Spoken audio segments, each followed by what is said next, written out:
The rifle shot echoed through Calistoga's dusty Main Street, freezing Virginia Evans in her tracks, her 4-year-old daughter Emma clutching her skirt with tiny, trembling fingers. It wasn't the first time gunfire had interrupted her errands in this Northern California town, but with each occurrence, her heart seemed to leap higher into her throat, especially now that she had Emma to protect. "Mama," Emma whispered, her blue eyes so much like her father's wide with fear. Virginia knelt down, smoothing her daughter's auburn curls. "Just some foolishness, darling. Let's finish our shopping." She forced a smile, though her hands still shook as she adjusted her worn shawl around her shoulders. It was the spring of 1879, 3 years since Virginia had arrived in Calistoga with nothing but a small trunk of belongings, dwindling savings, and a baby on her hip. 3 years of sideways glances, whispered judgments, and doors that seemed to close just as she approached them. "Mrs. Evans," Mrs. Porter, the general store owner's wife, acknowledged stiffly as Virginia entered the shop, the little bell above the door announcing their arrival. The woman's eyes, as always, lingered disapprovingly on Emma before sliding away. "What can I help you with today?" "Just the usual, please," Virginia replied, her voice level despite the familiar burn of humiliation. "Flour, sugar, coffee if you have it." She set her basket on the counter, counting the coins in her purse mentally. The laundry she'd taken in this week had been less than usual, and the mending barely covered the rent on her small room behind the milliner's shop. As Mrs. Porter gathered her items, Virginia heard the store door open. The sudden hush that fell over the few customers made her turn. He filled the doorway like a shadow suddenly given substance, tall, broad-shouldered, with a face tanned and weathered by sun and wind. His dark hair curled beneath the brim of a dust-covered hat, and his eyes, a striking hazel, swept the room before landing on her. Something in that gaze made Virginia straighten her spine. "Mr. Hayes," Mrs. Porter practically cooed, abandoning Virginia's order. "What brings you to town today, Hayes?" Virginia had heard the name the owner of the Silver Creek Ranch outside of town. He'd bought the struggling property last year and had, according to town gossip, turned it around through sheer force of will and backbreaking work. "Supply run, Mrs. Porter," he replied, his voice deep and quiet. He nodded politely to the woman, but moved toward the back of the store where tools and equipment were displayed. Emma, ever curious despite her shyness, peered around Virginia's skirts at the newcomer. Her movement caught his attention, and the man's stern expression softened momentarily as he tipped his hat to the little girl. "Your items, Mrs. Evans," Mrs. Porter said, returning to Virginia with obvious reluctance. "That'll be 75 cents. Virginia counted out the coins carefully. "I believe we agreed on 65 cents last week," she said quietly. "Prices have gone up," Mrs. Porter replied, a smug smile playing at her thin lips. Supply and demand, you understand. It was a lie, and they both knew it. Virginia had seen the price list posted by the door. But challenging Mrs. Porter would only make things worse. She couldn't afford to be banned from the only general store in town. As she hesitated, a shadow fell across the counter. "Seems to me," said Hayes, setting down a coil of rope and a box of nails, "that flour was 10 cents a pound yesterday." "Unless you've got a special rate for certain customers," Mrs. Porter flushed. "Mr. Hayes, I'll take these," he continued smoothly, indicating his supplies and the lady's order at yesterday's prices.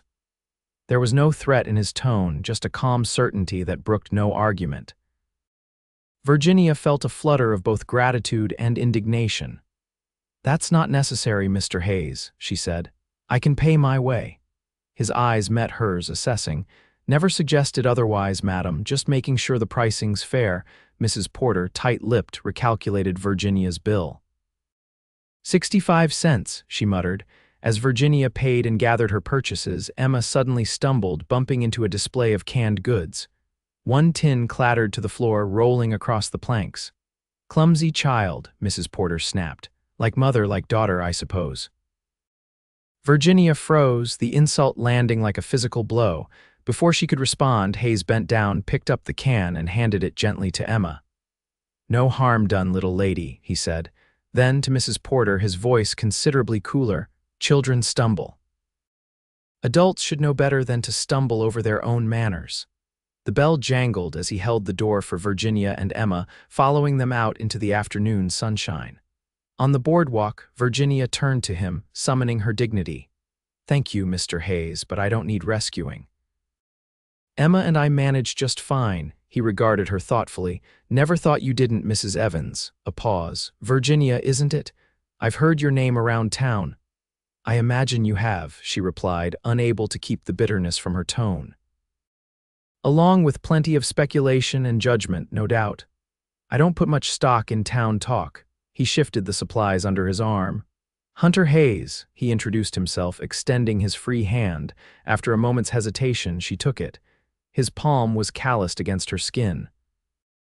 "Virginia Evans, and this is Emma. Pleased to meet you both officially." He glanced down at Emma, who was watching him with undisguised curiosity. "How old are you, Miss Emma?" "4," the child answered proudly. "And a half." A smile transformed his weathered face. "That's quite grown up." Virginia adjusted her grip on her basket. "We should be going." "Thank you again, Mr. Hayes." "Hunter," he corrected. "And if you're heading back to town, I'm walking that way." They fell into step together, Emma between them, occasionally hopping over imaginary obstacles. Virginia was acutely aware of the glances they received. Hunter Hayes walking with the widow Evans was certainly fodder for the gossip mill. "You're not from California originally," he observed as they walked. Virginia shook her head. "Boston. I came west after." She hesitated. "After my circumstances changed. East to west is a long journey for a woman alone." "Yes," she agreed, "but necessary." He didn't press. Instead, he asked, "What do you do here in Calistoga?" "I take in laundry and mending. Sometimes I help at the schoolhouse." She lifted her chin slightly. "We manage." They reached the milliner's shop, where the back room had been converted into a small apartment for Virginia and Emma. As they stopped, the door to the neighboring barbershop opened, and Walter Jenkins, the barber, emerged. His eyes narrowed at the sight of them. "Hayes," he acknowledged curtly before his gaze slid to Virginia. "Mrs. Evans, collecting strays again, I see." Virginia felt herself flush. Hunter stepped slightly forward, his presence suddenly imposing. "Just walking with a neighbor, Jenkins. Problem with that?" Jenkins shrugged, a nasty smile playing at his lips. "No problem, just thinking of your reputation. Some associations can be damaging." Hunter's expression didn't change, but something dangerous flickered in his eyes. "Funny, I was thinking the same about the company you keep." He nodded toward the saloon down the street, where Jenkins was known to spend most evenings in drunken revelry. Jenkins's smile faltered. With a final, contemptuous glance at Virginia, he continued down the boardwalk. Virginia sighed. "You see, this is why you shouldn't be seen with us." "I appreciate your kindness, but Mrs. Evans," Hunter interrupted gently. "I decide who I associate with, not Walter Jenkins, not anyone else in this town." "It's not that simple," she protested. "It can be." He tipped his hat. "Good afternoon, Virginia, Emma."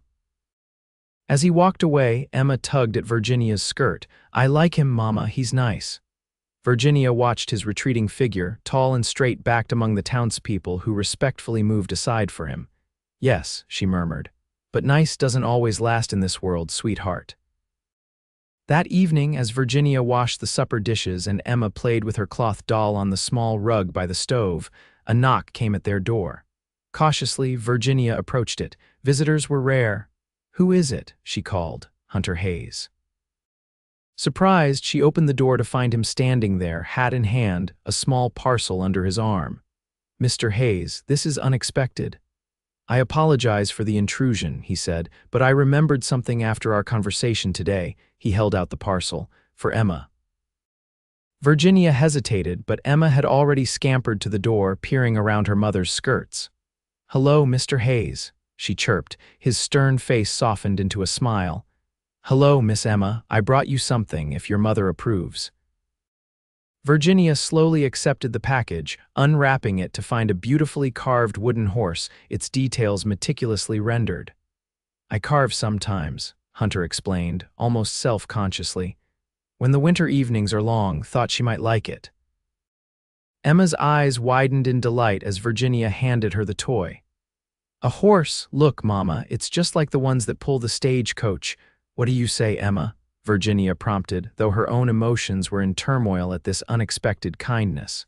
Thank you, Mr. Hayes. Emma hugged the horse to her chest. Hunter nodded, pleased. You're welcome. His eyes met Virginia's. I also came to mention that I'm looking for help at the ranch. My housekeeper, Mrs. Winters, needs assistance with the cooking and cleaning. It pays better than laundry, I'd wager. Virginia stiffened. Is this charity, Mr. Hayes? It's employment, Mrs. Evans. Hard work for fair pay. Mrs. Winters is getting on in years and the ranch is growing. I need capable hands. He paused. Emma would be welcome too. There's plenty of space for her to play safely while you work.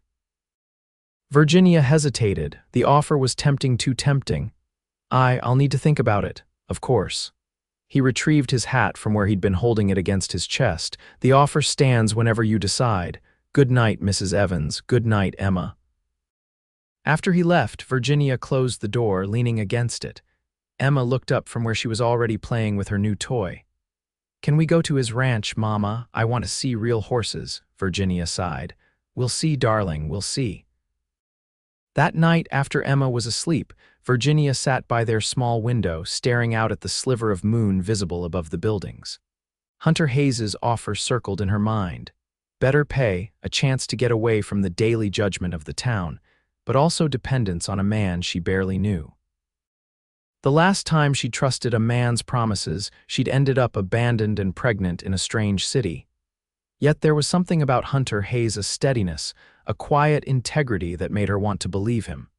The next morning, Virginia woke early. After preparing Emma's breakfast, she made a decision. She would visit Silver Creek Ranch, see the conditions for herself, and then decide. If nothing else, the fresh air would do them both good after the claustrophobia of town. They set out after breakfast, Emma chattering excitedly about horses and cowboys all the way. Virginia had arranged a ride with Mr. Collins, who delivered mail to the outlying farms. He dropped them at the long drive leading to Silver Creek, promising to collect them on his return journey in the afternoon. As they walked up the dusty path toward the ranch house, Virginia's resolve wavered. What was she doing, coming uninvited to a bachelor's home? But before she could turn back, Emma let out an excited squeal.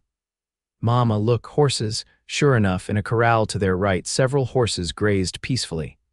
And beyond them, emerging from a large barn, was Hunter Hayes himself, deep in conversation with another man. He looked up at Emma's exclamation, surprise registering on his face before he said something to his companion and strode toward them. Mrs. Evans, he called, this is unexpected. Virginia straightened her spine. I thought we should discuss your offer properly. If it's inconvenient, not at all. He reached them, tipping his hat. Welcome to Silver Creek, both of you. Emma was already pointing excitedly at the horses. Can I see them closer, Mr. Hayes, please? Hunter glanced at Virginia, who nodded her permission. Of course, he said. In fact, if it's all right with your mother, I could introduce you to my gentlest mare. Her name's Willow. Emma's eyes widened to saucers. Can I, Mama, please, please? Virginia couldn't help but smile at her daughter's excitement. You may look, but be careful and do exactly as Mr. Hayes tells you. As Hunter led them to the corral, Virginia observed the ranch. It was larger than she'd expected, with a sprawling main house, several outbuildings, and fenced pastures stretching toward distant hills. Everything spoke of prosperity and careful management, a stark contrast to the struggling operation she'd heard it had been before Hunter purchased it. At the corral, Hunter lifted Emma up to see over the fence. A dappled gray mare ambled over, her gentle eyes curious. She's beautiful, Emma breathed, reaching out a tentative hand. Like this, Hunter demonstrated, showing her how to let the horse sniff her palm before stroking its nose. Emma followed his instructions perfectly, giggling when Willow's whiskers tickled her skin. Virginia watched them, struck by the natural way Hunter interacted with her daughter, patient, respectful, kind. There was none of the awkwardness many adults displayed around children, and none of the judgment that often accompanied interactions with the fatherless daughter of Virginia Evans. Your ranch is impressive, Virginia said as Emma continued to pet the horse. You've done a great deal in a short time. Hunter shrugged modestly, had good bones to work with and good people. He nodded toward the barn where several men were working. A ranch isn't built by one pair of hands. Yet everyone credits you with its success. People like simple stories, he replied. One man taming the wilderness sounds better than the truth that it takes community, cooperation, and a good deal of luck. The insight surprised her. Before she could respond, the ranch house door opened, and an older woman emerged, waving in their direction. That's Mrs. Winters, Hunter explained. Would you like to meet her? She can tell you more about the work than I can. Virginia nodded, and Hunter called Emma away from the horse with the promise she could visit Willow again later. They walked to the house, where Mrs. Winters waited on the broad porch.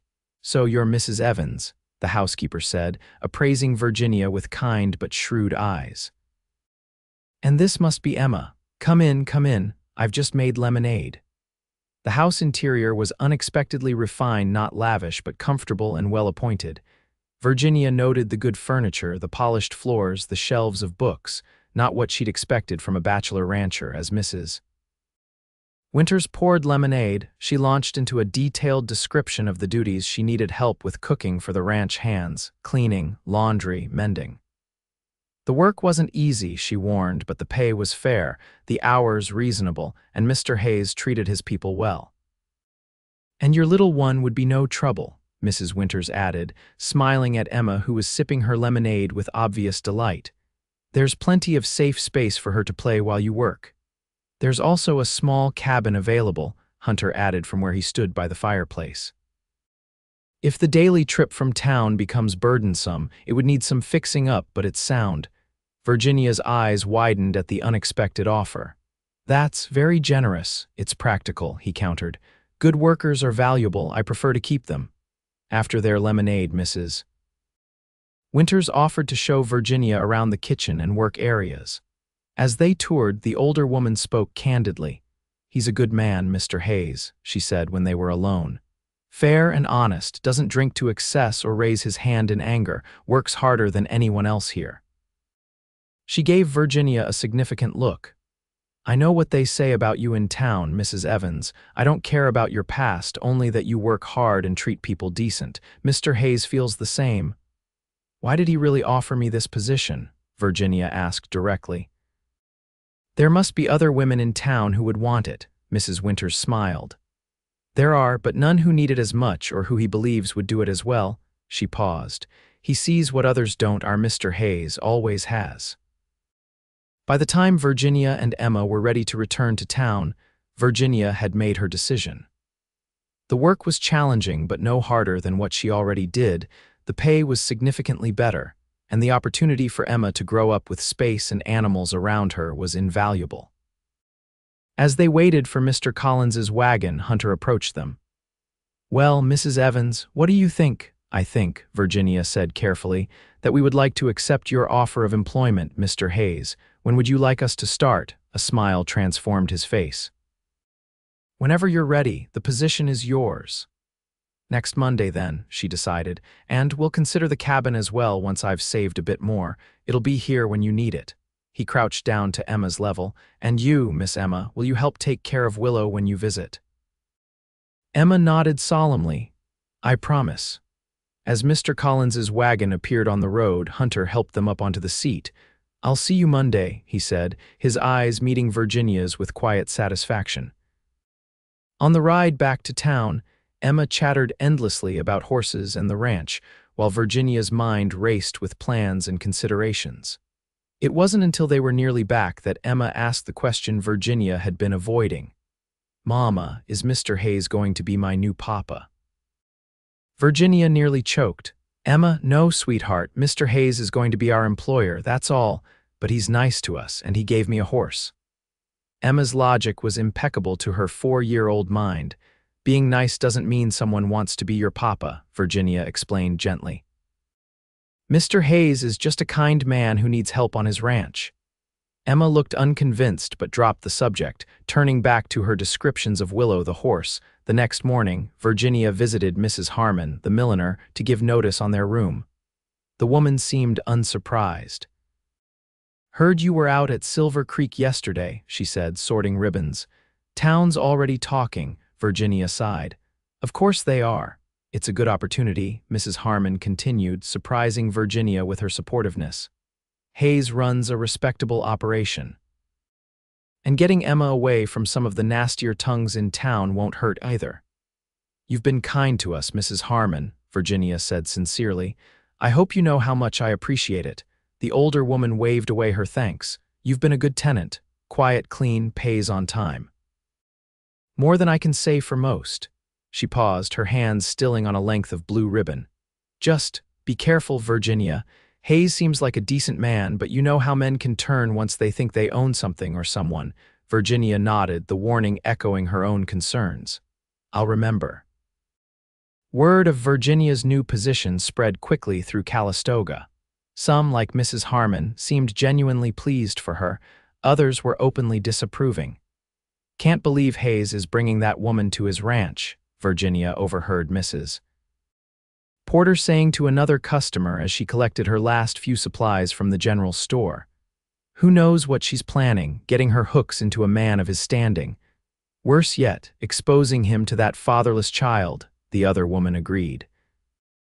No telling what kind of influence, Virginia cleared her throat loudly, and both women turned, flushing when they saw her standing there. Without a word, Virginia placed her items on the counter, paid, and left, her head held high despite the burning in her cheeks. That afternoon, as she was packing their meager belongings, another unexpected visitor arrived, Walter Jenkins, the barber. Heard you're leaving town, he said without preamble when she opened the door. Going to work for Hayes. Virginia didn't invite him in. News travels fast, small town. He shifted uncomfortably. Look, Virginia, I know we haven't always seen eye to eye, but I'm concerned. A single woman going to live on a bachelor's ranch. People will talk. People already talk, Mr. Jenkins. I've grown accustomed to it. His expression hardened slightly. It's different this time. Hayes has standing in this community, connections. Some folks aren't happy about him, associating with someone of your reputation. Virginia felt a chill at his tone. Are you threatening me, Mr. Jenkins? Warning you, he corrected, for your own good. And that child's, some opportunities aren't worth the cost. After he left, Virginia sat heavily on her bed, trying to calm her racing heart. Jenkins's words had carried an undertone she couldn't ignore. Was she putting herself and Emma at risk by accepting Hunter's offer? But the alternative, staying in town, struggling to make ends meet, watching Emma grow up under the weight of whispers and judgment, seemed equally unbearable. Monday morning arrived, clear and bright. Mr. Collins collected them and their trunk, and by mid-morning they were back at Silver Creek. Mrs. Winters welcomed them warmly, showing Virginia to the kitchen where she would begin her duties immediately. The work was indeed challenging, preparing meals for Hunter and the dozen ranch hands cleaning the main house, assisting with laundry. But it was also satisfying. Mrs. Winters was a patient teacher, and the ranch hands were respectful, treating Virginia with a courtesy that had often been absent in town. Emma, as predicted, thrived in the open spaces. When not staying close to Virginia, she explored the safe areas Mrs. Winters had designated, under the watchful eyes of whoever was nearby. She especially loved visiting the horses, and true to his word, Hunter often took a few minutes from his work to show her something new about caring for them. Virginia saw less of Hunter than she'd expected. He left at dawn each day to work with the cattle or oversee repairs, often returning only as dusk settled over the ranch.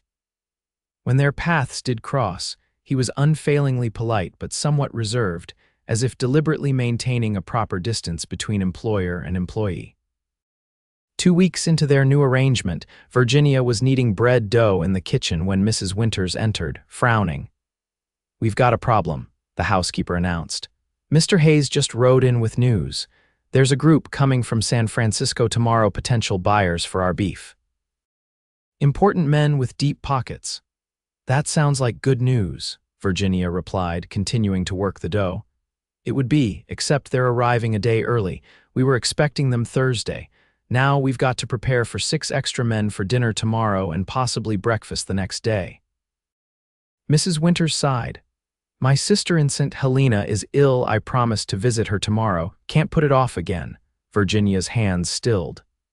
You're leaving me to manage dinner for the ranch hands and these visitors, alone, Mrs. Winters nodded apologetically.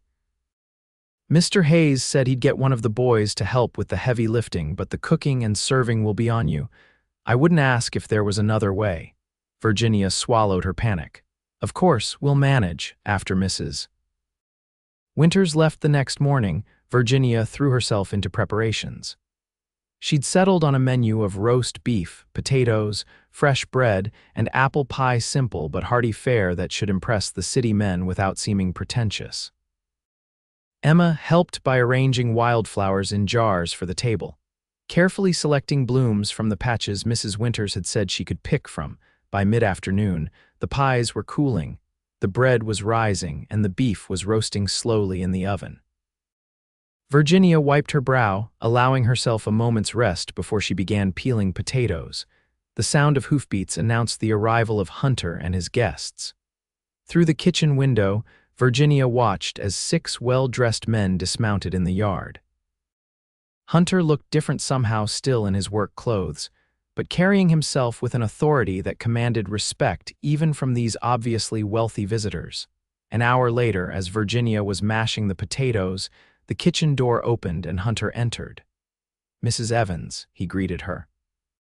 "How are the preparations coming?" "On schedule," she assured him, tucking a stray lock of hair behind her ear. "Dinner will be ready at 6, he nodded, then hesitated. "These men, they're important to the ranch's future. If they contract with us for regular beef shipments to San Francisco, it could mean security for everyone who works here." "I understand," she said. "The meal will be excellent, I promise." His expression softened. "I have no doubts about that." He glanced around. "Where's Emma?" "Napping in Mrs. Winters's room. All that flower picking tired her out." "Good." He reached into his pocket and withdrew a small package. "I found this in town last week. Thought she might like it." Virginia accepted the package, unwrapping it to find a small porcelain doll with a painted face and real fabric dress. "Mr. Hayes, this is too much." "Saw her looking at one like it in the store window," he explained. "Simple enough thing to bring a child joy." Before Virginia could respond, voices approached outside and Hunter straightened. "I should get back to my guests. Thank you, Mrs. Evans." At 6 o'clock sharp, Virginia began serving dinner in the ranch's dining room. Emma, awake from her nap and delighted with her new doll, had been settled in the kitchen with her own dinner and strict instructions to play quietly. The meal was going well. The city men praised the food enthusiastically, and Virginia moved efficiently between kitchen and dining room, refilling plates and glasses. Hunter, at the head of the table, was discussing cattle prices and transportation logistics, occasionally glancing at Virginia with quiet approval as she served. She was just bringing in the apple pies when the kitchen door banged open and Emma rushed in, tears streaming down her face. "Mama," she cried. "A big bug scared me." Virginia froze, acutely aware of the 6 pairs of eyes that had turned to stare at her daughter and the sudden silence that had fallen over the table. One of the men, a portly banker type with mutton chop whiskers, frowned. "Hayes, you didn't mention you were married." Before Hunter could respond, another man snickered. "Oh, I'd wager he's not. Wouldn't be the first ranch with a, how shall we put it, domestic arrangement." Virginia's cheeks burned. Emma, sensing the tension, pressed against her skirts, suddenly shy. Hunter stood slowly, his expression unreadable. "Mrs. Evans is my housekeeper, gentlemen, a valued employee, and this is her daughter, Emma." The first man raised his eyebrows. "Mrs., yet the child called her Mama." "Mrs. Evans is a widow," Hunter stated firmly. "Now, who would like coffee with their pie?" The conversation gradually resumed, though Virginia could feel curious glances following her as she served dessert. Emma had been gently ushered back to the kitchen, but the damage was done. The visitors now viewed Virginia through the lens of suspicion that had followed her from Boston to Calistoga.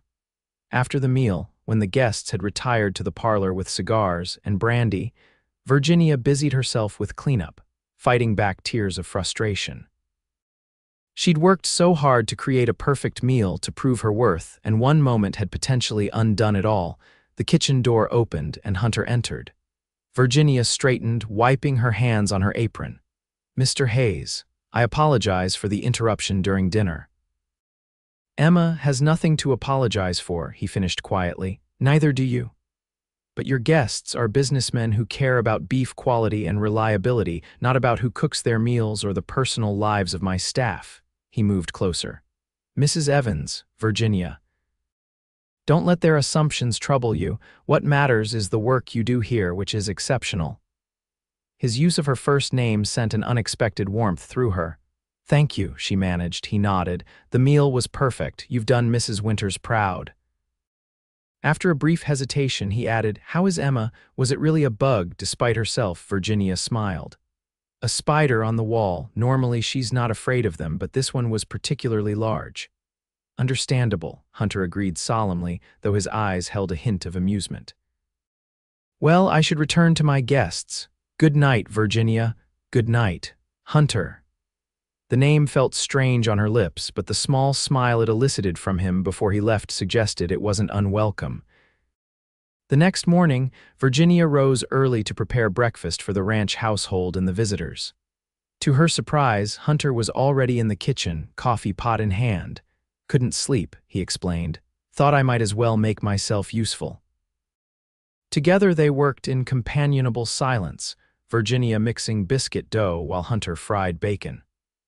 It was oddly domestic, and Virginia found herself relaxing into the routine as if they'd done this many times before. As the visitors prepared to depart after breakfast, Virginia overheard snippets of their conversation with Hunter.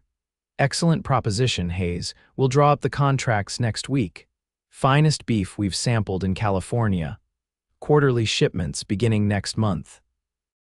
When they'd ridden away, Hunter found Virginia in the garden, where she and Emma were collecting vegetables for the day's meals. His face was alight with barely contained excitement. "They're contracting with us," he announced. "Largest hotel in San Francisco, exclusive supply arrangement for at least a year." "That's wonderful news," Virginia replied, genuinely pleased for him. "Congratulations. It means security for the ranch, for everyone who works here." His gaze lingered on Emma, who was carefully placing carrots in her small basket. "It means I can finally start planning for the future instead of just surviving the present." Something in his tone made Virginia look up sharply. There was a softness in his expression as he watched Emma that stirred both hope and fear in her heart. Later that week, Mrs. Winters returned, full of apologies and gratitude for Virginia's handling of the important dinner. When Virginia recounted the incident with Emma and the visitors' reactions, the housekeeper snorted derisively. "City men with city morals," she muttered. "Think they're better than honest country folk. Pay them no mind, Virginia. Mr. Hayes certainly doesn't." "He was very kind about it," Virginia admitted. Mrs. Winters gave her a knowing look. "He's a kind man, especially to those he cares for."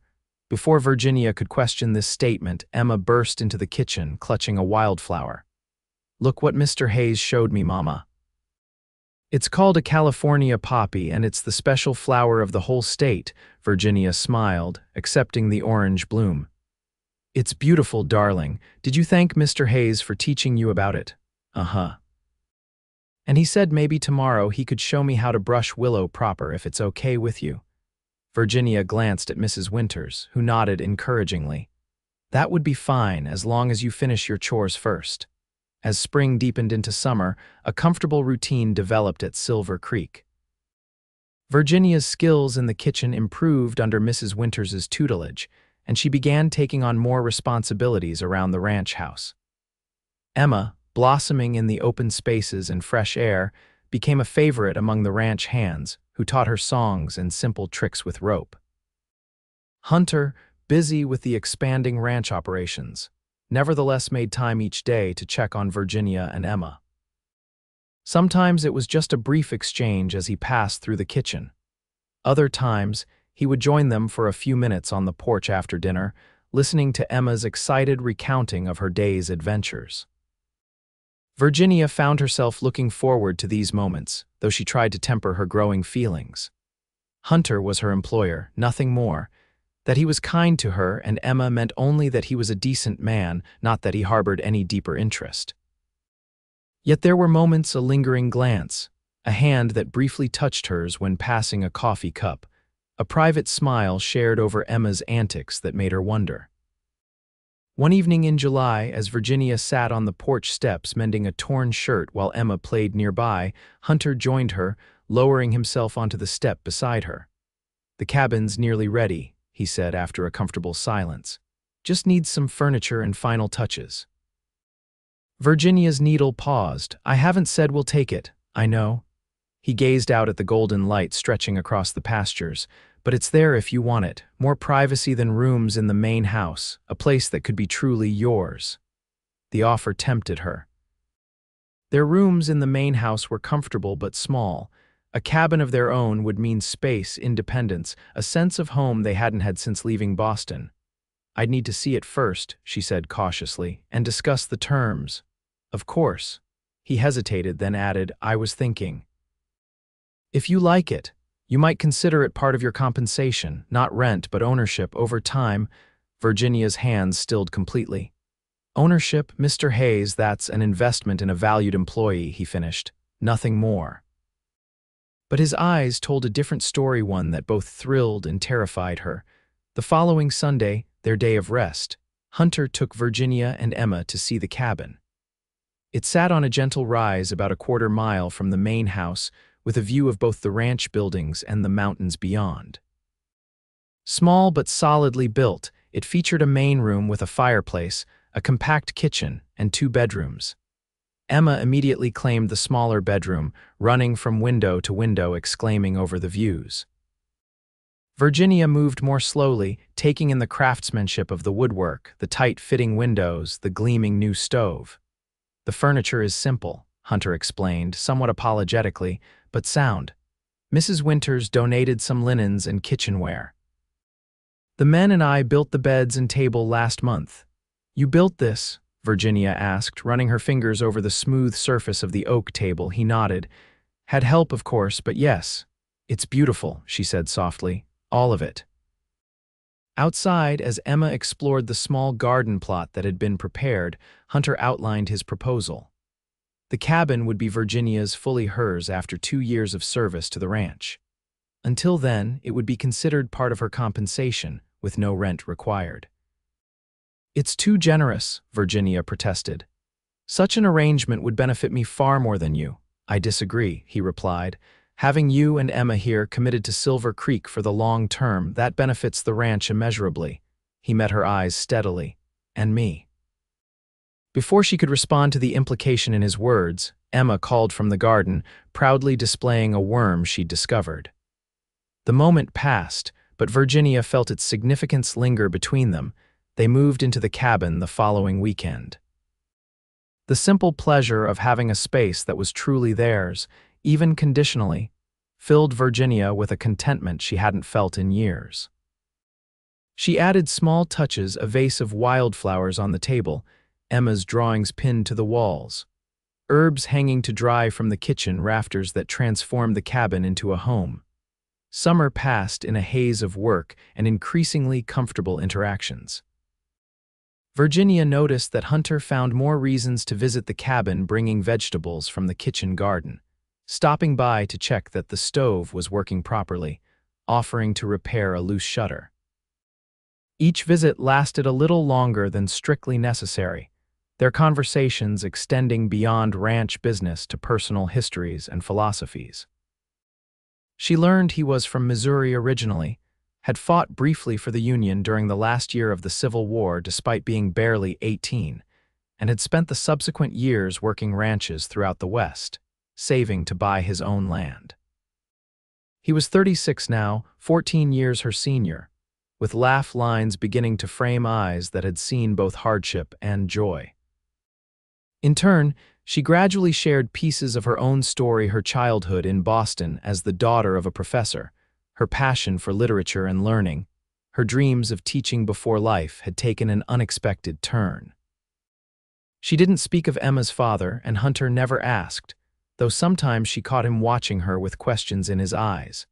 As autumn approached, bringing cooler evenings and the promise of winter rains, Virginia noticed increased activity in Calistoga when she accompanied Mrs. Winters to town for supplies. People seemed to be preparing for some special event. Harvest Festival, Mrs. Winters explained as they loaded their purchases into the wagon. Always a big to-do in these parts, dancing, food, competitions. The whole valley turns out for it. Virginia had nearly forgotten such normal community celebrations existed. In her years as a social outcast, invitations to town events had been non-existent. "Will Silver Creek participate?" she asked. "Oh yes," Mrs. Winters nodded. "Mr. Hayes always enters the shooting competition. Usually wins, too, and we'll have a table with ranch products, beef jerky, leather goods, some of my preserves." Virginia helped with preparations in the days leading up to the festival. Hunter had decided that all the ranch employees and their families would attend, with only 2 men remaining behind to watch over things. "You and Emma will come too, of course," he said to Virginia as they discussed arrangements. She hesitated. "I'm not sure that's wise. The town hasn't exactly welcomed us in the past." His expression hardened slightly. "You're part of Silver Creek now. Anyone who has a problem with you has a problem with me." The declaration sent a warm flutter through Virginia's chest, though she tried to dismiss it. "Still, perhaps it would be better if I'd like you to come," he interrupted, his voice softening. "Both of you, it would mean something to me." Put that way, how could she refuse? The day of the festival dawned bright and clear. Emma was beside herself with excitement, wearing her best dress and clutching the porcelain doll Hunter had given her. Virginia had splurged on new ribbon for both their hair, and she couldn't deny the flutter of anticipation in her own stomach as they prepared to leave. The town square had been transformed with bunting, tables laden with food, and a wooden platform for dancing. Farmers and ranchers from throughout Napa Valley mingled with Calistoga's townspeople, creating a festive atmosphere of community and celebration. Virginia felt the stares as soon as they arrived with the Silver Creek contingent. Whispers followed them as Hunter led the way to the table reserved for their ranch's display. She kept her head high, one hand firmly clasping Emma's, the other clutching her basket of freshly baked bread, her contribution to the ranch's offerings. "Mrs. Evans," Mrs. Porter acknowledged stiffly as she passed their table. "Quite a surprise to see you here, Mrs. Porter," Virginia replied evenly. "Silver Creek is participating fully in the festival." The woman's eyes flicked to Hunter, who was arranging samples of jerky nearby. "So I see. How convenient for you." Before Virginia could respond, Hunter stepped to her side.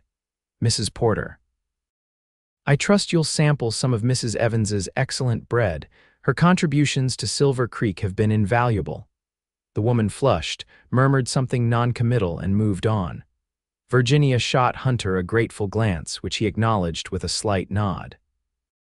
As the day progressed, Virginia found herself relaxing despite the occasional pointed look or whispered comment.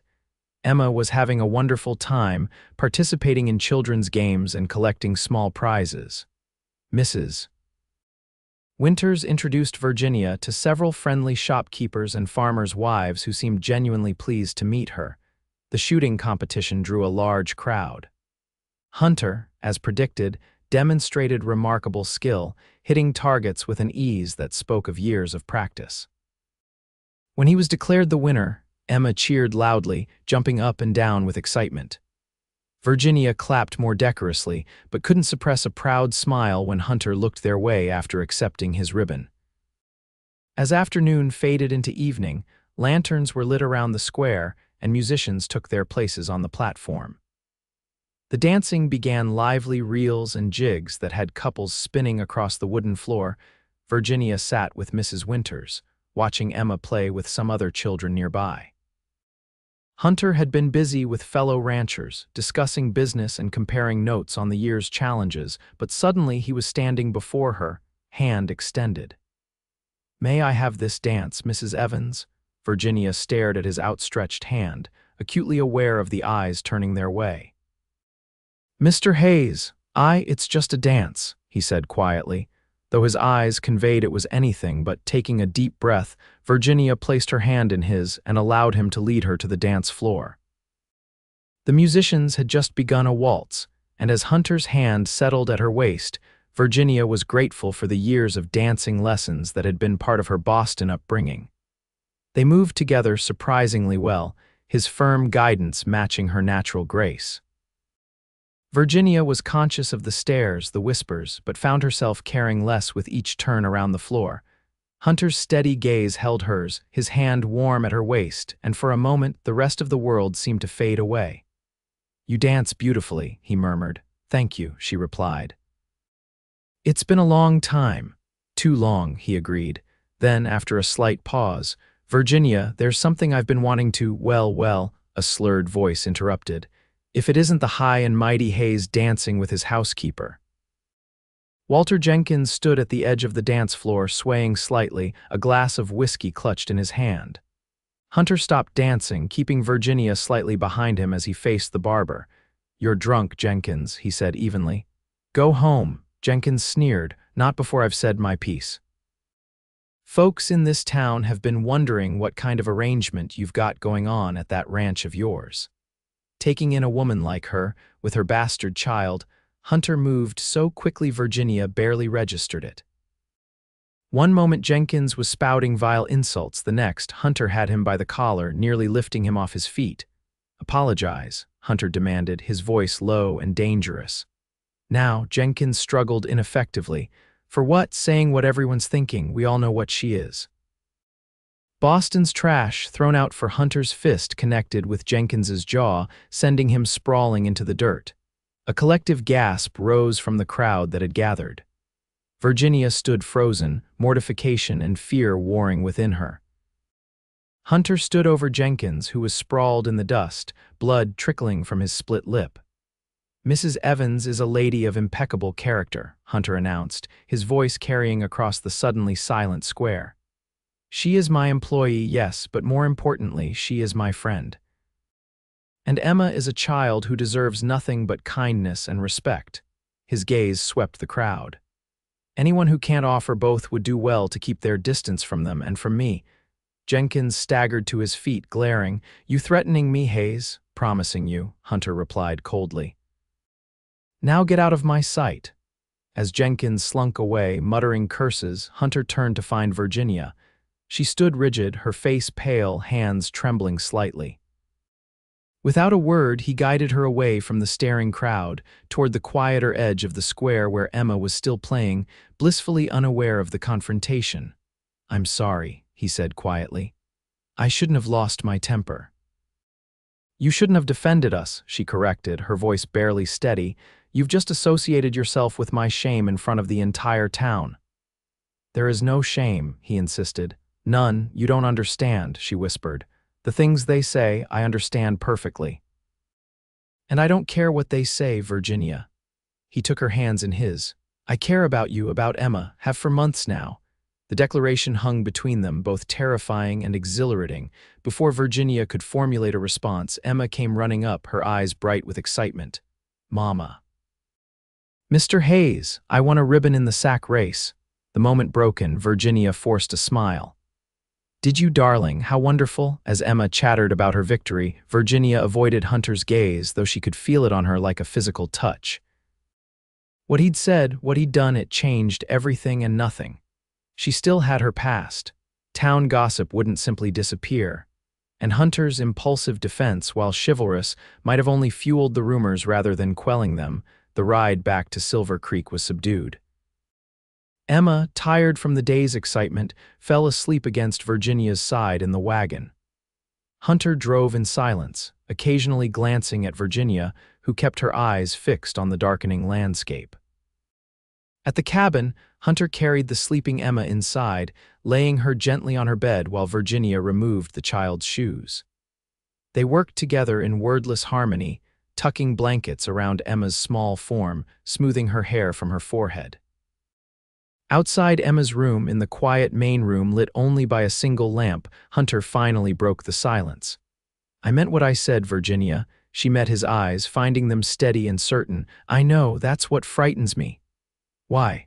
Because I have nothing to offer you except complications.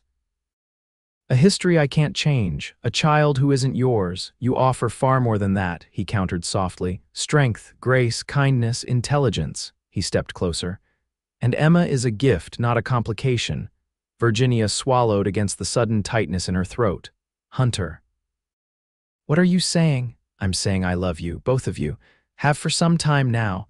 The words she'd both longed for and dreaded hung in the air between them. Virginia closed her eyes, overwhelmed by conflicting emotions: joy, fear, hope, uncertainty. You don't know everything about me, she whispered. About my past. I know enough, he replied. The rest you can tell me when you're ready, or never. It doesn't change how I feel. And if the town never accepts me, if your business suffers because of your association with me, then we'll build our life elsewhere. His hand found hers, warm and calloused. Virginia, I've spent years building this ranch, making it successful, but it's just land and cattle without someone to share it with. She looked up at him, seeing the sincerity in his eyes, the quiet strength that had drawn her to him from the beginning. I need time, she said finally, to think, to be sure. He nodded, though she saw the flash of disappointment cross his features. Of course, take all the time you need. He squeezed her hand gently before releasing it. Good night, Virginia. After he left, Virginia sat alone in the darkened cabin, her thoughts in turmoil. Hunter Hayes loved her, despite her past, despite the town's judgment, despite Emma. It seemed too wonderful to be true, and in Virginia's experience, things that seemed too wonderful usually were. The next morning, she rose early, determined to maintain normalcy despite the seismic shift in her world. She prepared breakfast for herself and Emma, then walked to the main house to begin her day's work. If Mrs. Winters noticed her distraction, she kindly didn't mention it. Hunter was absent most of the day, riding the far pastures with several hands to check on cattle. Virginia was both relieved and disappointed by his absence, needing time to sort through her feelings, yet missing his presence more than she cared to admit. That evening, as she was walking back to the cabin with Emma, Mrs. Winters called her aside. Virginia, there's a visitor for you. In the parlor, puzzled, Virginia followed the housekeeper inside, leaving Emma with instructions to wait on the porch. Who would be visiting her? No one from town had ever sought her out before. In the parlor, a woman stood by the window, her back to the door. She turned as Virginia entered, revealing a face that, while older and more careworn than Virginia remembered, was instantly recognizable. Margaret, Virginia breathed, frozen in the doorway. Margaret Wilson, once Virginia's closest friend in Boston, smiled tentatively. Hello, Virginia. It's been a long time. Virginia's mind raced. How had Margaret found her? Why was she here? What are you doing in California? Looking for you, Margaret replied simply. May I sit? It's been a long journey. They sat across from each other, an ocean of unspoken words between them. Virginia noticed the gold band on Margaret's left hand she had married in the years since Virginia had fled Boston. How did you find me? Virginia asked finally. It wasn't easy, Margaret admitted. Your father hired a detective initially. When that failed, I took up the search myself after. After he passed. My father is dead. Virginia felt a pang of grief despite the years of estrangement. Margaret nodded. Last winter, pneumonia. She hesitated. He asked for you at the end, wanted to make amends. Virginia looked down at her hands, twisted in her lap. Too late for that. Perhaps, Margaret agreed softly, but not too late for this. She reached into her handbag and withdrew an envelope. Your inheritance. Your father changed his will before he died. Everything he had is now yours. Virginia stared at the envelope, making no move to take it. I don't want his money. It's not just money, Margaret pressed. There are letters, explanations, apologies. She set the envelope on the small table between them. And there's something else you should know about James. At the mention of Emma's father, Virginia's head snapped up. What about him? He's been looking for you too. Not for reconciliation, Margaret added quickly, seeing Virginia's expression. For divorce. He's engaged to a banker's daughter now, needs to dissolve your marriage to move forward. Virginia gave a hollow laugh. Of course he does. Well, he's welcome to his divorce. I have no desire to remain tied to a man who abandoned his pregnant wife. Margaret's expression turned serious. That's just it, Virginia. I don't think he knows about Emma. Virginia stared at her former friend in disbelief. How could he not know? I wrote to him when I discovered I was expecting, twice. Letters he claims never to have received, Margaret replied, and given what I've since learned about his mother's interference in his correspondence. She shrugged. It's possible he's telling the truth. The possibility that James had been ignorant of his child's existence shook Virginia's carefully constructed narrative of the past 5 years. She had built her life around his deliberate abandonment, his knowing rejection of both her and their unborn child, if that foundation crumbled. It doesn't matter, she said finally. He made his choice when he left without a word. Margaret studied her thoughtfully. You've built a life here, she observed, a good one from what little I've seen. Virginia thought of Silver Creek, of Mrs. Winters's kindness, of Emma's happiness among the horses and open spaces, of Hunter. Yes, she agreed softly. Despite everything? I'm glad, Margaret said sincerely. You deserve happiness, Virginia. She stood, smoothing her traveling skirt. I'm staying at the hotel in Calistoga for 2 more days before I return east. If you wish to talk more, or if you have questions about your inheritance or other matters, you can find me there. After Margaret left, Virginia sat alone in the parlor, the envelope untouched on the table beside her. The past she had run from had finally caught up with her, bringing with it complications she couldn't ignore. She was still sitting there when Hunter found her an hour later. Virginia, he asked, concern in his voice. Mrs. Winters said you had a visitor. Looking up at him, at his honest face lined with worry, Virginia made a decision. Yes, she said, an old friend from Boston, and it's time I told you everything. That night, after Emma was asleep, Virginia and Hunter sat on the cabin's small porch. In the silver moonlight, she told him the story she had kept hidden for 5 years of her hasty marriage to James Blackwood at 19, of his departure for a business opportunity in Chicago 3 months later, of discovering her pregnancy after he'd gone, of writing desperately to him and receiving no reply, of her father's rage and ultimatum: give up the child for adoption or leave his house forever. I chose my baby, she said simply. Sold what jewelry I had, took the train west as far as my money would last, and ended up in Calistoga. Hunter listened without interruption, his face grave. When she finished, he asked only one question. Do you still love him? Emma's father, Virginia shook her head firmly. No, whatever I felt for James died long ago. What remains is only regret for my poor judgment and gratitude for Emma. And now, with his reappearance in your life, however distant, now nothing changes, she said, except that I must decide whether to accept my father's inheritance and how to handle James's desire for divorce. She looked at Hunter directly. None of that affects my feelings or my life here. Unless, he prompted when she hesitated. Unless learning about my past, that I'm still legally married, that I ran away rather than facing my situation changes how you see me. Hunter reached for her hand, holding it firmly between both of his. Virginia, nothing you've told me changes what I feel for you. If anything, I admire you more, your courage, your determination to protect your child at any cost. Relief washed through her, followed quickly by a surge of emotion so powerful it brought tears to her eyes. Hunter, the sound of approaching horses interrupted her words.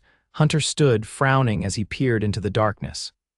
Stay here, he instructed, moving toward the steps. 3 riders emerged from the shadows, their forms illuminated by the moon. With a sinking feeling, Virginia recognized Walter Jenkins in the lead, flanked by 2 men she'd seen in the saloon during her time in town. Hayes, Jenkins called, his voice slurred. Come out and face me, you self-righteous bastard. Hunter stepped fully into the yard, his stance relaxed but alert. You're trespassing, Jenkins. Turn around and ride out while you still can. Virginia moved to the edge of the porch, anxiety coiling in her stomach. Jenkins was clearly drunk, and from the way his companions were swaying in their saddles, they were too. Not until you pay for humiliating me, Jenkins snarled. In front of the whole damn town, you humiliated yourself, Hunter replied evenly. Now go home and sleep it off. Jenkins dismounted unsteadily, nearly falling before catching himself. Not until I've taught you a lesson about meddling in other people's business." His hand moved to his hip, where Virginia could now see a revolver holstered. "Don't do this, Jenkins," Hunter warned, his voice hardening. "You're drunk and outnumbered." Jenkins laughed harshly. "Outnumbered? It's 3 against 1, Hayes." "Look again," came a voice from the darkness. 4 of Hunter's ranch hands materialized from the shadows behind the cabin, each armed with a rifle. They must have heard the commotion and come to investigate, Virginia realized, Jenkins's face contorted with rage and fear. "This isn't over, Hayes," he spat. "And you," he pointed at Virginia, "you'll get what's coming to you, whore." Before anyone could react, Jenkins drew his pistol.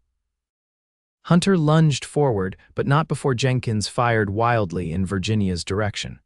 The bullet splintered the porch post inches from her head. One of the ranch hands fired a warning shot into the air. "Next one goes through your skull, Jenkins." The barber's companions, suddenly sobering, grabbed Jenkins and forcibly hauled him back to his horse. "Come on, Walt, this ain't worth dying over," one muttered, loud enough for Virginia to hear. As they retreated, hurling curses and threats, Hunter rushed to Virginia's side. "Are you hurt?" he demanded, his hands frantically checking her for injuries. "I'm fine," she assured him, though her voice trembled. "The bullet didn't touch me." Hunter pulled her against his chest, his heart hammering beneath her ear. "I nearly lost you," he murmured into her hair. "If anything had happened, Mama," Emma's small voice came from the cabin doorway, her eyes wide with fear. "Was that thunder?" Virginia pulled away from Hunter to gather her daughter into her arms. "No, sweetheart, just some men being foolish. Everything's all right now." Over Emma's head, she met Hunter's eyes, seeing in them the same protective fierceness she felt for her child. In that moment, something crystallized within Virginia, a certainty that had been growing since the first day Hunter Hayes had defended her in the general store. Later, after the ranch hands had returned to their bunkhouse with promises to keep watch through the night, after Emma had been soothed back to sleep with reassurances and a story, Virginia and Hunter sat once more on the porch. "I'm sending for the sheriff tomorrow," Hunter said, his voice still tight with anger. "Jenkins crossed a line tonight. He could have killed you." "He was drunk," Virginia replied, though she couldn't dismiss the genuine threat she'd felt, "and angry. That's no excuse." Hunter's jaw was set in a hard line. "He threatened you, shot at you. I won't let that stand." Virginia reached for his hand, needing the connection. "What happens now, with the town, with Jenkins, with us?" Hunter's expression softened as he turned to her. "The town will come around, or it won't. Jenkins will face consequences for his actions. As for us," he took a deep breath. "That depends on you, Virginia. I've told you how I feel. I'm asking you now, formally, if you would consider a future with me, as my wife when your situation allows it, as Emma's father if she'll have me." Virginia felt tears well in her eyes. "Emma already loves you," she whispered. "And I love you too, Hunter, have for months now." The smile that transformed his face was like sunrise breaking over the mountains. He gathered her hands in his, bringing them to his lips. "Then say yes. Say you'll be my partner in everything, this ranch, this life, raising Emma, perhaps more children someday." "Yes," Virginia breathed, feeling as though a weight had lifted from her heart. "Yes to all of it." He kissed her then, tenderly at first, then with a deepening passion that spoke of long restrained feeling finally given freedom. Virginia melted into him, allowing herself to believe, at last, in the possibility of happiness. The next morning, Virginia rode into Calistoga with Hunter to meet with both Sheriff Daniels and Margaret Wilson. The town was abuzz with rumors about the confrontation at Silver Creek, with versions ranging from a simple drunken disturbance to an all-out gunfight. Sheriff Daniels listened gravely to Hunter's account of Jenkins's threats and gunfire, occasionally making notes in a small book. When Hunter finished, the lawman nodded. "Not the first complaint I've had about Jenkins when he's in his cups," he admitted. "But firing a weapon at a woman, that's crossing a line I can't ignore. I'll bring him in today." With that business concluded, Hunter escorted Virginia to the hotel where Margaret was staying. In the small dining room over cups of tea, Virginia introduced Hunter as her fiancé, watching with amusement as Margaret's eyebrows rose in surprise. "Well," her friend said after congratulating them both, "this certainly simplifies some matters and complicates others." They discussed practical concerns: Virginia's inheritance, which she decided to accept, primarily to establish a trust for Emma's future education, and the divorce from James, which Margaret promised to facilitate through her husband's legal connections. "It will take time," Margaret cautioned. "Several months at least, given the distance and circumstances. Are you prepared to wait?" The question was directed at both of them. Hunter's hand found Virginia's under the table. "Some things are worth waiting for," he said simply. As they prepared to leave, Margaret embraced Virginia warmly. "I'm glad I found you," she whispered. "Glad to see you happy." "I am happy," Virginia realized, the truth of it washing over her like a benediction. "Truly happy." The next few weeks brought significant changes to Silver Creek and to Virginia's life. Jenkins was arrested and, faced with multiple witnesses to his drunken assault, pleaded guilty to reduced charges that still resulted in a 30-day jail sentence and a substantial fine. Word of Hunter's defense of Virginia and his subsequent proposal spread quickly through Calistoga and the surrounding farms and ranches. To Virginia's surprise, the response was largely positive. Many who had previously snubbed her now nodded in greeting when they passed in town. Mrs. Porter, ever sensitive to shifting social winds, began treating Virginia with cautious courtesy. "People respect Hayes," Mrs. Winters explained as they worked together in the kitchen one afternoon. "His judgment, his integrity. If he says you're worthy of respect, most folks will reconsider their opinions." "And the rest?" Virginia asked, kneading bread dough with perhaps more force than necessary. The older woman shrugged. "The rest don't matter, never did."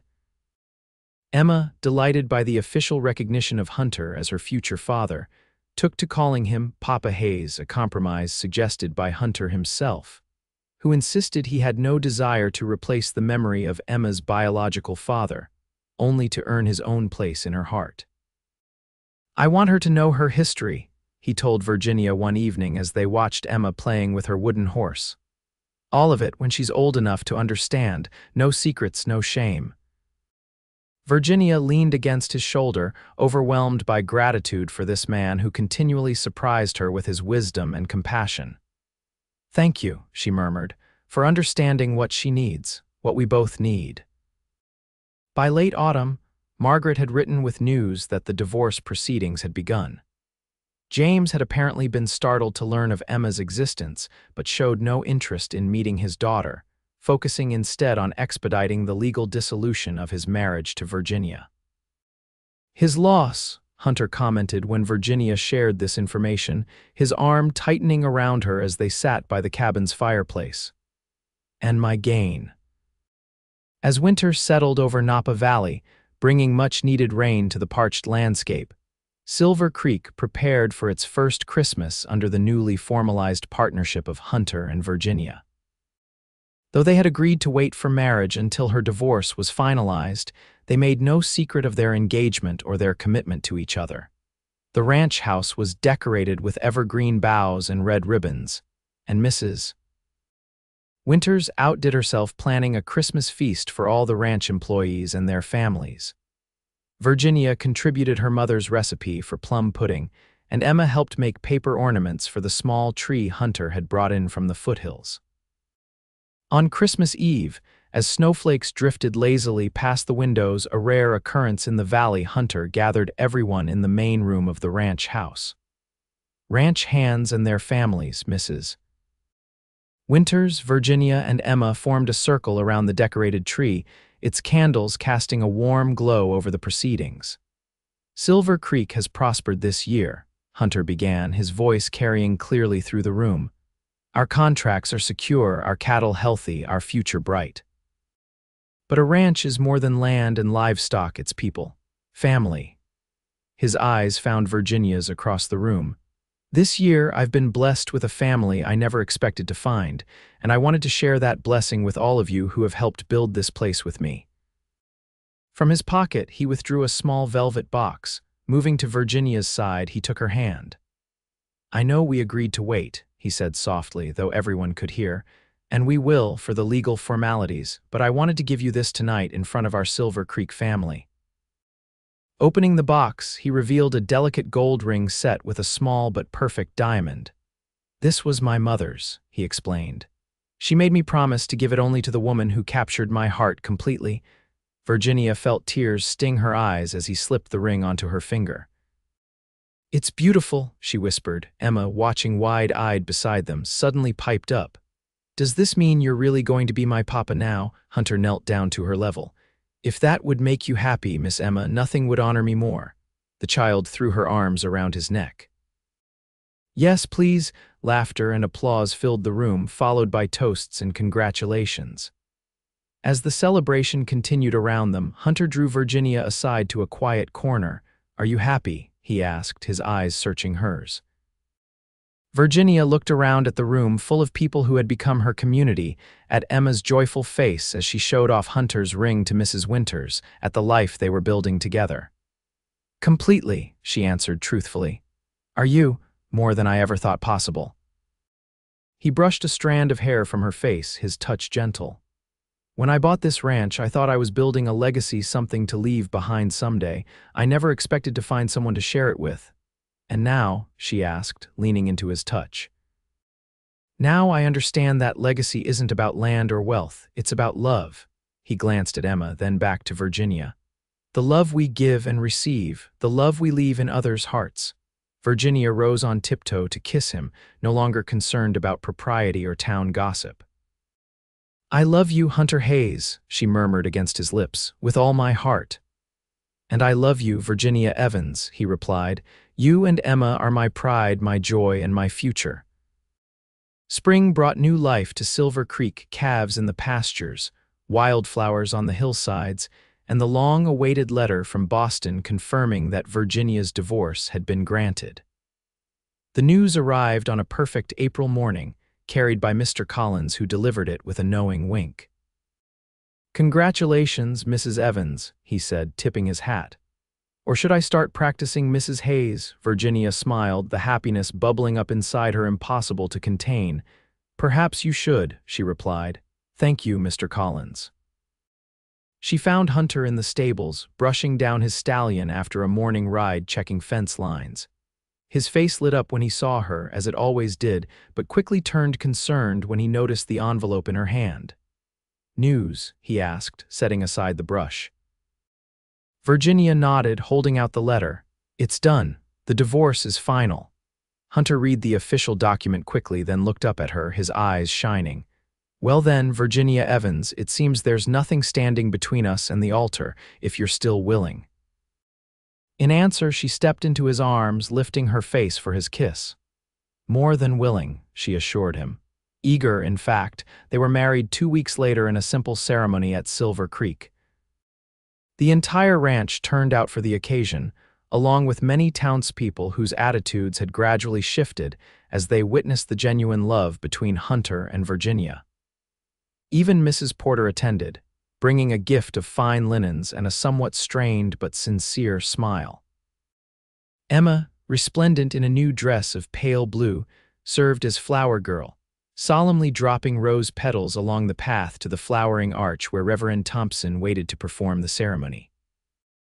As Virginia walked toward Hunter, her hand resting lightly on the arm of Mr. Collins, who had proudly agreed to give her away, she felt a profound sense of rightness. This was where she belonged, with this man, in this place, building this life. Hunter watched her approach, his expression one of undisguised adoration. When she reached him, he took her hands in his, squeezing them gently as if to reassure himself that she was real.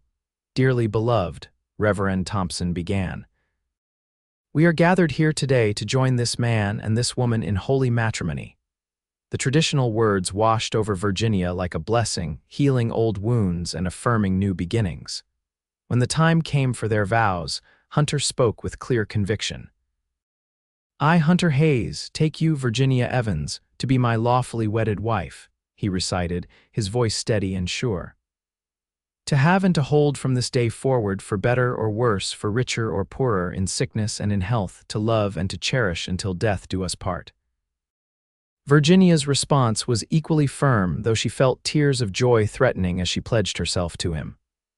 By the power vested in me, Reverend Thompson concluded, I now pronounce you husband and wife. You may kiss your bride. Hunter's kiss was tender yet passionate, a promise of all the days and nights to come. When they turned to face their guests, Emma rushed forward to embrace them both, completing the circle of their new family.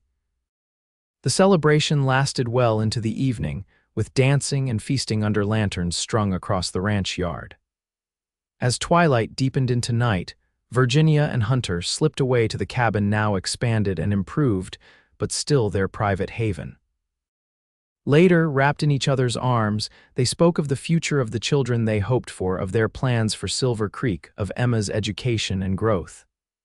I never thought I could be this happy, Virginia confessed, her head resting on Hunter's chest. After everything, it seemed impossible. Not impossible, he corrected gently, just waiting for the right time, the right place. The right man, she added, pressing a kiss to his skin. A year later, Virginia stood on the porch of the main house, watching as Hunter led Emma around the corral on her very own pony, a birthday gift for her 6th birthday. The child's laughter floated across the yard, a sound of pure joy that never failed to warm Virginia's heart. In her arms, 3-month-old Henry Hayes slept peacefully, his tiny fingers curled around one of hers. He had his father's dark hair and hazel eyes, but Virginia's nose and chin a perfect blending of them both.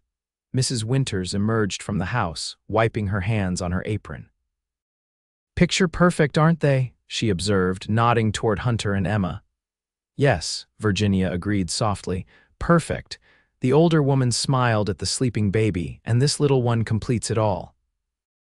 Virginia thought of the journey that had brought her here, the pain and shame, the struggle and loneliness, the unexpected kindness and love she'd found when she'd least expected it. "Not completes," she corrected gently. "Continues." In the corral, Hunter looked up, catching her eye across the distance.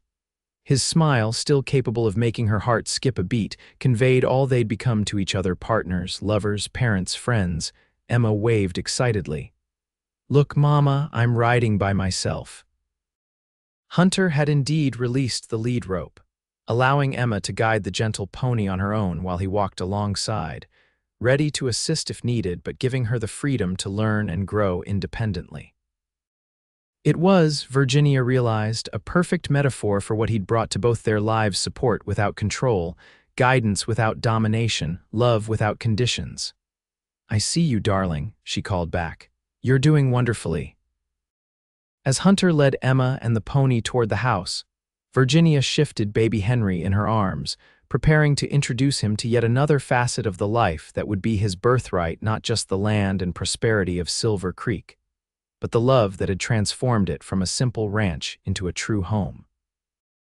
"Mrs. Hayes," Hunter greeted her, his eyes twinkling as he climbed the porch steps. Though they'd been married over a year, he still sometimes used her formal title, as if the wonder of claiming her as his wife had never diminished. "Mr. Hayes," she returned, matching his playful tone. Emma scrambled up beside them, her cheeks flushed with excitement. "Can I hold Henry, Mama? I'll be very careful." "Of course," Virginia agreed, settling into a porch chair and helping Emma position her arms correctly before placing the baby in his sister's embrace. Hunter sat beside them, his arms stretching naturally across the back of Virginia's chair, his fingers lightly brushing her shoulder. "I was thinking," he said, his gaze taking in his family with evident satisfaction, "that we should host a harvest celebration this year. Here at Silver Creek instead of in town. Invite everyone: ranch families, townspeople, farmers from up and down the valley." Virginia raised an eyebrow. "That would be quite an undertaking." "We could manage it together," he replied, the phrase carrying the weight of all they'd already accomplished as a team. "Show people what Silver Creek has become, what we've built here." Looking at her husband, his face weathered by sun and work but softened by love, at Emma growing confident and strong away from the whispers that had once threatened to diminish her, at baby Henry born into a home filled with security and affection. Virginia felt a surge of pride and gratitude. "Yes," she agreed, "let's show them what we've built, together." That fall, as promised, Silver Creek hosted the largest harvest celebration the valley had seen in years. Long tables laden with food stretched across the ranch yard. A platform for dancing had been constructed near the barn, and games and activities for children dotted the grounds. Virginia, elegant in a new dress of deep blue, moved among their guests with natural grace, her son on her hip. Hunter watched her from across the yard, still sometimes struck by disbelief at his good fortune. "You did well for yourself, Hayes," commented Richard Porter, the general store owner, as he followed Hunter's gaze. "Never seen a woman turn a ranch around like Mrs. Hayes has with Silver Creek." "She's extraordinary," Hunter agreed simply, "and that little girl of hers sharp as a tack. My wife says she's top of her class at school." Hunter's expression softened with pride. "Emma has her mother's intelligence and determination." As if sensing their discussion, Emma appeared at Hunter's side, tugging at his hand. "Papa," she said. She dropped the Hayes shortly after Henry's birth, claiming a full father deserved a full title. "Can I show Lucy the new foal? I promised I would." Hunter smiled down at her. "Of course, but remember, no going into the stall without a grown-up, I know," she finished for him, bouncing with impatience. "That's my girl," he nodded, watching as she raced off with her friend. As the afternoon progressed into evening, Virginia found a moment to join Hunter near the dancing platform. "A success, I'd say," she observed, watching as their guests enjoyed the music and refreshments.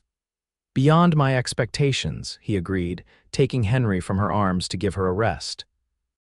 The baby immediately grabbed at his father's string tie, a favorite activity that Hunter patiently endured. Virginia leaned against his side, contentment washing over her. "I never imagined this life," she admitted. "After everything that happened in Boston, I thought the best I could hope for was survival for Emma's sake, if not my own." Hunter pressed a kiss to her temple. "And now I know better," she replied. "Now I know that sometimes what seems like an ending is really just the beginning of something far more beautiful than we could have imagined." As dusk fell and lanterns were lit around the yard, casting a golden glow over the celebration, Hunter handed Henry to Mrs. Winters and led Virginia to the center of the platform. The musicians, seeing the ranch owner and his wife take position, struck up a waltz. "May I have this dance, Mrs. Hayes?" Hunter asked formally, though his eyes danced with private humor. Virginia curtsied playfully. "You may indeed, Mr. Hayes." As they moved together in perfect harmony, the gathered townspeople watched with varying degrees of admiration and chagrin. How far they had come from the days when Virginia Evans was whispered about and shunned, when her daughter was pitied and marginalized. Walter Jenkins, released from jail months ago and significantly sobered by his experience, observed from the edge of the gathering. Catching Virginia's eye as she danced past, he offered a small, apologetic nod which she acknowledged with a gracious inclination of her head. Not forgiveness, perhaps, but recognition of change in him, in the town, in herself. Later, as the party began to wind down, Virginia found herself standing with Hunter at the edge of the ranch yard, watching as the last guests departed.